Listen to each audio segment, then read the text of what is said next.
ఎందుకంటే నేను భగవంతుని చాలా సంపూర్ణంగా నమ్ముతాను. దానికి కారణం కూడా నాకు ఎందుకు జీసస్ క్రైస్ట్ ఇష్టమో చెప్తాను. ఒకసారి ఇక్కడ నా డైరీలో రాసుకున్నాను. ఒకరోజు నా పెద్ద కొడుకు పడిపోయాడు. వాడు ఇంత వయసప్పుడు పడిపోతే వాడు మోకాళ్ళకి రక్తం వచ్చింది.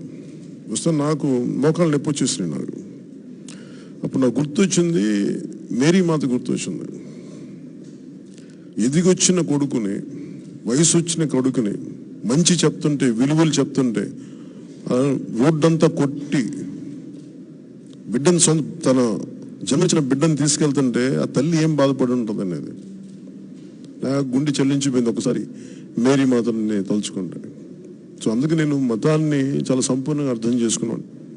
అందుకని మీ సేవా తత్పరత, ఎందుకంటే నేను భగవంతుడి పిలుపు అన్ని రంగాల్లో ఉంటుంది, అన్ని మతాల్లో ఉంటుంది. ఎందుకంటే భగవంతుడు మూలం ఒకటే. మన పరిస్థితులను బట్టి, కాలమానాన్ని బట్టి మనం భగవంతుని ఎంచుకుంటాం.